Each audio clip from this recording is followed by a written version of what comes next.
যাদবপুর বিশ্ববিদ্যালয়ের শিক্ষামন্ত্রী ব্রাত্য বসুকে ঘিরে ছাত্র বিক্ষোভ। ছাত্ররা আহত হওয়ার ঘটনায় মুখ খুলেছেন সিপিআইএম পশ্চিমবঙ্গ রাজ্য কমিটির অন্যতম সদস্য এবং ডিওয়াইএফআই পশ্চিমবঙ্গ রাজ্য কমিটির সম্পাদিকা মীনাক্ষী মুখার্জি। আবারও শিরোনামে যাদবপুর বিশ্ববিদ্যালয়। তৃণমূলপন্থী অধ্যাপকদের সংগঠন ওয়েব কুপার সম্মেলনকে কেন্দ্র করে শনিবার উত্তপ্ত হয়ে ওঠে বিশ্ববিদ্যালয় চত্বর। অভিযোগ, যাদবপুর বিশ্ববিদ্যালয়ে ওয়েব কুপার বৈঠক চলাকালীন ধুন্ধুমার। বৈঠক চলাকালীনই বিক্ষোভ দেখাতে শুরু করেন বাম ছাত্র সংগঠনগুলি। শিক্ষামন্ত্রী ব্রাত্য বসু বৈঠকে যোগ দেওয়ার আগেই শুরু হয় স্লোগান। ছাত্র সংসদের নির্বাচনের দাবিতে স্লোগান দিতে থাকে বাম ছাত্র সংগঠনগুলি। এরপরই বিক্ষোভকারীদের সরে যেতে বলেন ওয়েব কুপার আধিকারিকরা, কিন্তু সরে না গিয়ে ওয়েব কুপার আধিকারিকদের সঙ্গে ঝামেলায় জড়ায় বিক্ষোভকারী ছাত্ররা, এমনটাই অভিযোগ। শুরু হয় দুপক্ষের বচসা, উত্তেজনা। শিক্ষামন্ত্রী ব্রাত্য বসুর গাড়ি আটকে চলতে থাকে স্লোগান। শিক্ষামন্ত্রীর গাড়ির চাকার হাওয়া খুলে দেয় ছাত্ররা, এমনই অভিযোগ সামনে আসছে। গাড়ির কাঁচ সহ বনেট থাবড়াতে শুরু করেন বিক্ষোভকারী ছাত্ররা। প্রায় ঘন্টা দুয়েক আটকে রেখে দেওয়া হয় শিক্ষামন্ত্রীকে, শুরু হয় ঝামেলা। বিক্ষোভকারী পড়ুয়াদের পাল্টা অভিযোগ, ঘটনায় এক ছাত্রকে গাড়ি চাপা দেওয়া হয়েছে, তিনি আহত হয়েছেন। শনিবার সন্ধ্যায় বেলঘরিয়া দেশপ্রিয় নগরে একটি কর্মসূচিতে অংশ নিয়ে তিনি বলেন, মূলত সরকারি দায়িত্বে 2011 সাল থেকে শিক্ষাঙ্গন এবং ক্যাম্পাস রক্তাক্ত হওয়া শুরু হয়েছে। আজকেও সেই ঘটনা ঘটল। সরকার যখন দায়িত্বে থাকে তখন তাকে দায়িত্বশীল, মানবিক, নমনীয় হতে হয়, বিশেষ করে ছাত্রদের প্রতি। ছাত্রদের দাবি যতটা সম্ভব মানা উচিত, তারপর আলোচনা উচিত, কিন্তু একতরফাভাবে সবকিছু করা হচ্ছে। ছাত্র নির্বাচন এখনো কেন বন্ধ রয়েছে?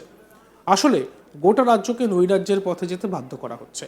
দুর্নীতিতে যুক্ত একটা ফ্যাসিস্ট সরকার একজন ছাত্রের উপরে কিভাবে গাড়ি চালিয়ে দিতে পারে? তাছাড়া যাদবপুরে এটা নতুন নয়, গোটা রাজ্যে গত 13 বছর ধরে এই জিনিস চলে আসছে। আন্দোলনকারী ছাত্রদের রাজনৈতিক পরিচয় না থাকলে ভয় দেখানো, মিথ্যে মামলা দেওয়া। মীনাক্ষী মুখার্জি, ডিওয়াইএফআই নেত্রী, তিনি কি বলেছেন এই বিষয়ে শুনবো। 2011 পর থেকে শুরু হয়েছে সরকারি দায়িত্বে, আজকেও তাই হলো। সরকার যখন ক্ষমতায় থাকে, দায়িত্বে থাকে, তখন তাকে নমনীয় হতে হয়। বিশেষ করে ছাত্রদের প্রতি তো হতেই হয়। তাকে আরো বেশি দায়িত্বশীল হতে হয়, তাকে মানবিক হতে হয়। এবং সরকারের তো কাজই এটা, যে আমার কাছে কি দাবি আসছে, সেই দাবির পরিপ্রেক্ষিতে আমার কাজ কি হবে, তার কতটা দাবি মানতে পারছি। আর সেই দাবিটা না মানতে পারলে যতটা মানলাম, তারপরে আবার ছাত্ররা, সাধারণ মানুষরা, এরা সব বিরোধিতার জায়গায় থেকে আন্দোলন করে। গণতন্ত্রের তো সংজ্ঞা এটাই, সংসদীয় গণতন্ত্রের সংজ্ঞা এটাই। কিন্তু একতরফা ভাবে যদি কেউ গায়ে জোর দেখায়, আপনারা বলুন না, কতদিন বন্ধ আছে কলেজ ইউনিভার্সিটির নির্বাচন? কেন? সমবায়ের নির্বাচনগুলোতে বামপন্থীরা জিতছিল বলে এখন সমবায়ের নির্বাচনগুলো পঞ্চায়েত নির্বাচনের আদলে করতে শুরু করে দিল। কোথায় হলো না? দুর্গাপুর, তার সঙ্গে এই বিগত 4-5 দিনে যতগুলো সমবায় নির্বাচন হলো, তাই তো। এবং এটা তো আমরা প্রথম থেকে বলে আসছি যে সরকার যে ভূমিকা গ্রহণ করছে, তাতে সরকার গোটা রাজ্যের মানুষকে নৈরাজ্যের পথে যেতে বাধ্য করছে। এই ছাত্ররা তো ভেতরে ঢুকে তারা তাদের দাবির কথা জানিয়েছিল, বলেছিল। এরা সব মুখে বলে, নোটিফিকেশন জারি করে না। ফলত ছাত্রদের দায়িত্ব সরকারকে নিতে হবে। স্কুল কলেজের নির্বাচনের, ইউনিভার্সিটির নির্বাচনের দায়িত্ব সরকারকে নিতে হবে, করাতে হবে। গণতন্ত্রকে প্রতিষ্ঠা করতে হবে। একটা অগণতান্ত্রিক ফ্যাসিস্টিক কায়দায় চলা সরকার সম্পূর্ণ দুর্নীতিতে যুক্ত আছে, সেই সরকার পারে নাকি দিয়ে দিতে?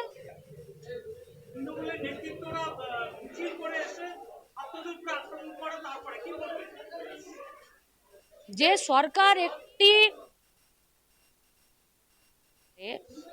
সেই সরকার অবরোধকারী তাদের উপরে এসে চড়াও হবে না, এটা তো কোথাও হয় না। আর এটা কি আজকে যাদবপুরের ক্ষেত্রে নতুন নাকি? গোটা পশ্চিমবঙ্গে বিগত 13 বছর ধরে তাই তো চলছে।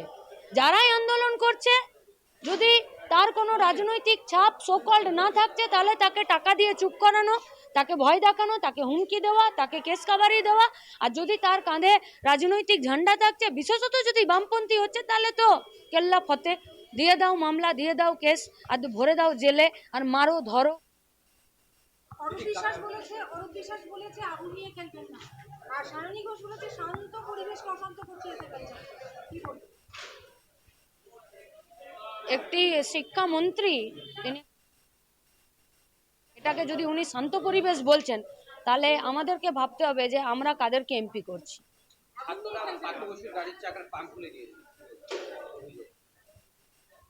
এটা কোনো অভিযোগ হলো? একটা সরকারের গাড়ি, তার চারিদিকে পুলিশ প্রশাসন, মিডিয়া কিলবিল করে তার চারিদিকে। কোন অ্যাঙ্গেলে ছবি চাই আপনার বলুন না, এগুলো কোনো অভিযোগ? আর একটা চাকার হাওয়া খুলে দিল, দিয়ে দেবে।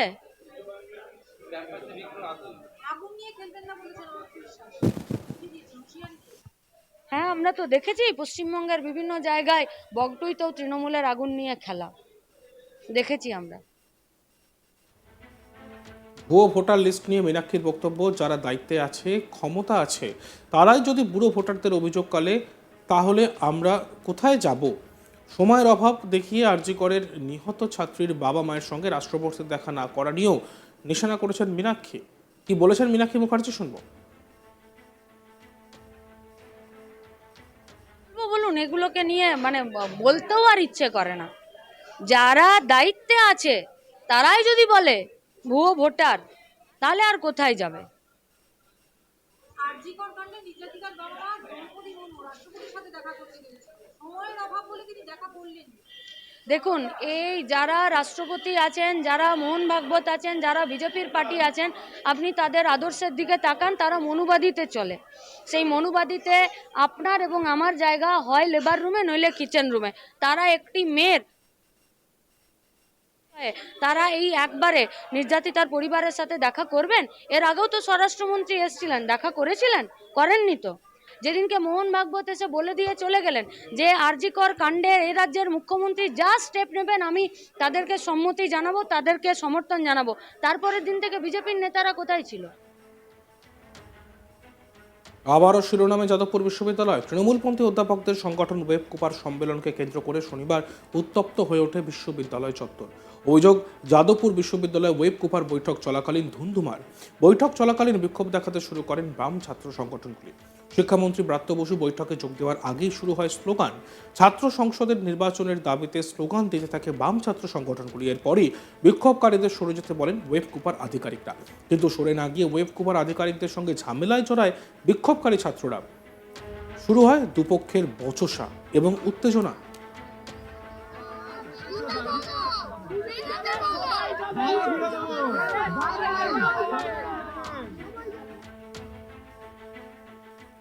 দেখতে থাকুন আজ তাক বাংলা। ভিডিওসগুলি ভালো লাগলে লাইক করবেন, কমেন্ট করবেন, শেয়ার করবেন। চ্যানেলটিকে সাবস্ক্রাইব করতে ভুলবেন না।